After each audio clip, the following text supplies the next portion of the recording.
எனக்கு ஜனவரி மாசத்துலேருந்து உடம்பு ரொம்ப மோசமா இருந்திருக்கு. எனக்கு லங்ஸ்ல மெயினா ஃப்ளூயிட் கலெக்ட் ஆகி லங் இன்ஃபெக்ஷன் ஆயிருக்கு. 1.5 மாசமா இருமல் நெஞ்சு வலியோட தான் நான் ஒரு 4-5 ஷோ பிப்ரவரி மாசத்துலேருந்து பாடி முடிச்சேன். ஜனவரியிலிருந்து எனக்கு இந்த பிரச்சனை நடந்தது. இதோடய தான் நான் கடைசியா இப்ப சிவராத்திரி மகா சிவராத்திரி பிப்ரவரி 26 வரைக்கும் நடந்த ஒரு 5-6 ப்ரோக்ராம் பாடினேன். ரொம்ப சிரமப்பட்டு போராடி கஷ்டப்பட்டு தான் நான் பாடிட்டு வந்தேன்.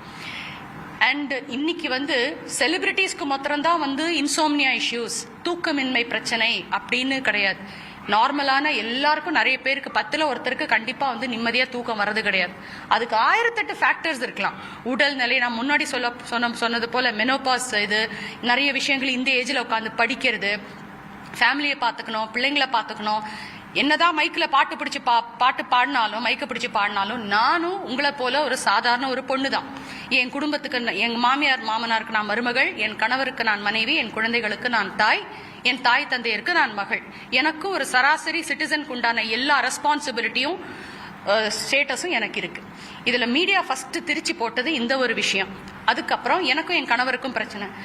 எனக்கு ஒரு வாழ்க்கையிலேயே நடந்த ஒரே ஒரு நன்மைன்னு உண்மையா நான் சொல்லணும்னா, அதுக்கு இந்த மாதிரி ஒரு மனுஷன் எனக்கு புருஷனா கிடைச்சதுதான். என் கணவர் பிரசாத் பிரபாகர் மாதிரி.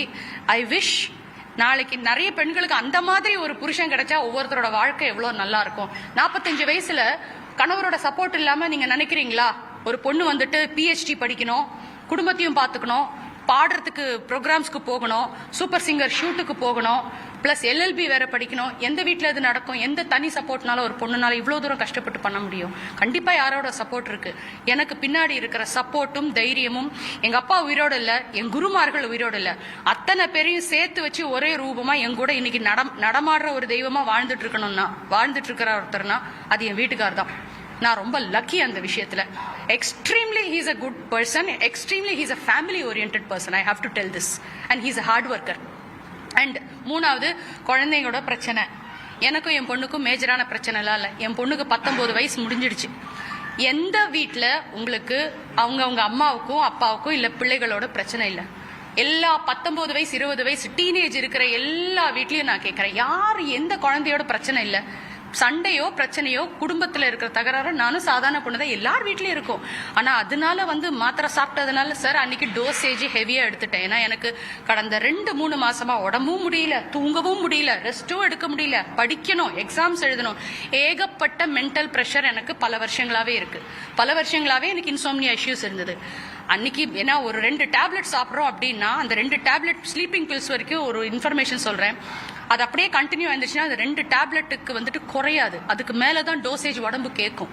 2 டேப்லெட் ஒரு 2 மாசம் சாப்பிட்டுட்டோம்னா அடுத்து 2 டேப்லெட் சாப்பிட்டா தூக்கம் வராது. 3 டேப்லெட் 4 டேப்லெட் சாப்பிட்டா தான் தூக்கம் வருங்கிற லெவலுக்கு ஸ்லீப்பிங் பில்ஸ் அப்படித்தான் அடிக்ட் பண்ணும் ஒருத்தர். ஏதோ சரி சாப்பிட்டா அன்னைக்கு டோசேஜ் ஜாஸ்தியானதுனால அன்கான்சியஸ் ஸ்டேட்டுக்கு போய் நான் முதல்ல மயங்கி விழுந்துட்டேன். என் வீட்டுக்காருக்கு நான் போன் பண்ணி பேசிக்கிட்டே இருக்கேன். பேசிக்கிட்டே இருக்கும் போதுதான் நான் மயங்கி விடுறத அவர் அப்படியே பாக்குறாரு. அவர் சென்னையில் இருக்காரு. பேசிட்டே இருந்து எனக்கே கம்ப்ளீட் அன்கான்சியஸ் ஸ்டேட்டுக்கு நான் போயிட்டேன். என் வீட்டில் அன்னைக்கு நான் தனியாக தான் இருந்தேன். எனக்கு சர்வெண்ட் மெய்ட்ஸ்லாம் யாரும் அங்கே ஹெல்ப்புக்கெல்லாம் என் கூட ஃபுல்லாக இருக்கிற மாதிரில, நானே சமைச்சுக்குவேன், நானே சாப்பிட்டுக்குவேன், ஆன் அண்ட் ஆஃப் யாரோட ஹெல்ப் எதனாவது எடுத்துக்குவேன். இதுதான் நடந்த உண்மை. அவர் தான் போலீஸுக்கும் ஆம்புலன்ஸுக்கும் சென்னையிலேருந்து அவர் அப்போ டிக்கெட்டே புக் பண்ணிட்டாரு வர்றதுக்கு ஹைதராபாத்துக்கு. அந்த கேப்ல போலீஸுக்கும் ஆம்புலன்ஸுக்கும் இன்ஃபார்ம் பண்ணி, என் வைஃப் இந்த மாதிரி அன்கான்சியஸா கிடக்குறாங்க வீடு இப்படிதான் இருக்கும், இந்த அட்ரஸ், இந்த வழியா டோர் போய் இந்த டோரை உடைச்சி உள்ள போய் அவங்கள தூக்கிட்டு இம்மிடியட்லா ஆம்புலன்ஸ்ல கொண்டு போய் ஹாஸ்பிட்டல் அட்மிட் பண்ணுங்க அப்படின்னு சொல்லி கடைசியா உயிர் காப்பாற்றப்பட்டு அவுட் ஆஃப் டேஞ்சர்ல இருந்து நான் நல்லபடியா இருக்கேன். இதுதான் உண்மையா நடந்த சம்பவம்.